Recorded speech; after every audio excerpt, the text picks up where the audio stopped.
ಕ್ರೋಧವನ್ನು ಬಿಡಬೇಕು, ಗರ್ವವನ್ನು ತ್ಯಜಿಸಬೇಕು, ಎಲ್ಲ ಬಂಧನಗಳನ್ನು ಅತಿಕ್ರಮಣ ಮಾಡಬೇಕು. ಮನಸ್ಸು ಮತ್ತು ದೇಹಕ್ಕೆ ಅನುರಕ್ತನಾಗದವನಿಗೆ ಮತ್ತು ಯಾವುದಕ್ಕೂ ಅಂಟಿಕೊಳ್ಳದವನಿಗೆ ಯಾವ ದುಃಖವೂ ಬಂದು ಎರಗುವುದಿಲ್ಲ. ಓಡುತ್ತಿರುವ ರಥವನ್ನು ತಡೆಹಿಡಿಯುವ ಸಾರಥಿಯ ಹಾಗೆ ಯಾರು ಉಕ್ಕುತ್ತಿರುವ ಕೋಪವನ್ನು ತಡೆಹಿಡಿಯುವನೋ ಅವನನ್ನು ನಿಜವಾದ ಸಾರಥಿ ಎಂದು ಕರೆಯುತ್ತೇನೆ. ಉಳಿದವರು ಕೇವಲ ಕಡಿವಾಣ ಹಿಡಿದಿರುವವರು ಮಾತ್ರ. ಕೋಪಿಯನ್ನು ಕೋಪ ಮಾಡಿಕೊಳ್ಳದಂತಿದ್ದು ಜಯಿಸಬೇಕು, ಕೆಟ್ಟವನನ್ನು ಒಳ್ಳೆಯತನದಿಂದ ಜಯಿಸಬೇಕು, ಜಿಪುಣನನ್ನು ಔದಾರ್ಯದಿಂದ ಜಯಿಸಬೇಕು, ಸುಳ್ಳಾಡುವವನನ್ನು ಸತ್ಯ ನುಡಿಯುವುದರಿಂದ ಜಯಿಸಬೇಕು. ಸತ್ಯವನ್ನು ನುಡಿ, ಕೋಪಕ್ಕೆ ವಶನಾಗಬೇಡ, ಬೇಡಿದವನಿಗೆ ಸ್ವಲ್ಪವಾದರೂ ಕೊಡು. ಈ 3 ಕ್ರಮಗಳಿಂದಾಗಿ ಒಬ್ಬನು ದೇವತೆಗಳ ಹತ್ತಿರಕ್ಕೆ ಹೋಗುವನು. ಯಾವ ಮುನಿಗಳು ಅಹಿಂಸೆಯನ್ನು ಪಾಲಿಸುವರೋ ಮತ್ತು ಸದಾ ದೇಹವನ್ನು ಸಂಯಮದಿಂದ ದಮಿಸಿಕೊಳ್ಳುವರೋ ಅವರು ಸಾವಿಲ್ಲದ ಸ್ಥಾನಕ್ಕೆ ಸೇರುವರು. ಅಲ್ಲಿಗೆ ಹೋದ ಮೇಲೆ ಶೋಕವೆಂಬುದೇ ಇಲ್ಲ. ಯಾರು ಸದಾ ಜಾಗರೂಕರಾಗಿರುವರೋ, ಯಾರು ಹಗಲು ರಾತ್ರಿ ತಮ್ಮನ್ನು ತಾವು ಶಿಸ್ತಿನಿಂದ ಕಾಯ್ದುಕೊಳ್ಳುತ್ತಿರುವರೋ ಮತ್ತು ನಿಬ್ಬಾನವನ್ನು ಸಾಧಿಸಲು ನಿಶ್ಚಯಿಸಿ ಶ್ರಮಿಸುವರೋ ಅವರುಗಳ ಆಸವಗಳು ನಶಿಸಿ ಹೋಗುತ್ತವೆ. ಅತುಲ, ಇದು ಬಹಳ ಕಾಲದಿಂದ ನಡೆದು ಬಂದಿರುವ ಸಂಗತಿ. ಅದು ಇಂದಿನದ್ದಲ್ಲ.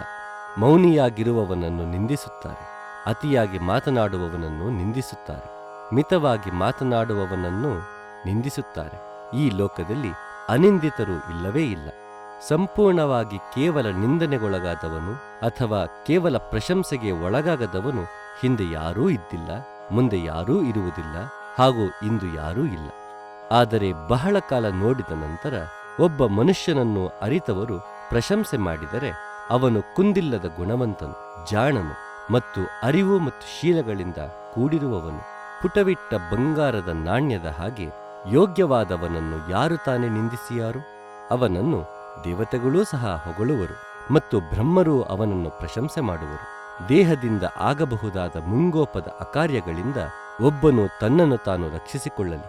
ಅವನು ತನ್ನ ಕಾರ್ಯದಲ್ಲಿ ನಿಯಂತ್ರಿತನಾಗಿರಲಿ. ದೇಹದಿಂದ ಆಗುವ ಕೆಟ್ಟ ನಡತೆ ತೊಡೆದುಹಾಕಿ ಅವನ ದೇಹದಿಂದ ಆಗುವ ಒಳ್ಳೆಯ ನಡತೆಯ ಕಾರ್ಯದಲ್ಲಿ ತೊಡಗಲಿ. ಮಾತಿನಿಂದ ಆಗಬಹುದಾದ ಮುಂಗೋಪದ ಅಕಾರ್ಯಗಳಿಂದ ಒಬ್ಬನು ತನ್ನನ್ನು ತಾನು ರಕ್ಷಿಸಿಕೊಳ್ಳಲಿ. ಅವನು ತನ್ನ ಮಾತಿನಲ್ಲಿ ನಿಯಂತ್ರಿತನಾಗಿರಲಿ. ಮಾತಿನ ಮೂಲಕ ಕೆಟ್ಟ ನಡತೆ ತೊಡೆದುಹಾಕಿ ಅವನು ಮಾತಿನ ಒಳ್ಳೆಯ ನಡತೆಯಲ್ಲಿ ತೊಡಗಲಿ. ಮನಸ್ಸಿನಿಂದ ಆಗಬಹುದಾದ ಮುಂಗೋಪದ ಅಕಾರ್ಯಗಳಿಂದ ಒಬ್ಬನು ತನ್ನನ್ನು ತಾನು ರಕ್ಷಿಸಿಕೊಳ್ಳಲಿ. ಅವನು ತನ್ನ ಮನಸ್ಸಿನಲ್ಲಿ ನಿಯಂತ್ರಿತನಾಗಿರಲಿ.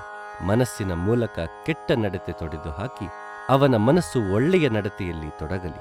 ಅರಿವುಳ್ಳವರು ತಮ್ಮ ದೇಹದಿಂದ ಆಗುವ ಕಾರ್ಯದಲ್ಲಿ ಸಂಯಮ ಉಳ್ಳವರಾಗಿರುತ್ತಾರೆ. ಮಾತಿನಿಂದ ಆಗುವ ಕಾರ್ಯದಲ್ಲಿ ಸಂಯಮ ಉಳ್ಳವರಾಗಿರುತ್ತಾರೆ. ಆಲೋಚನೆಯಿಂದ ಆಗುವ ಕಾರ್ಯದಲ್ಲಿ ಸಂಯಮ ಉಳ್ಳವರಾಗಿರುತ್ತಾರೆ. ಅವರುಗಳು ಪರಿಪೂರ್ಣ ಸಂಯಮಶೀಲರು.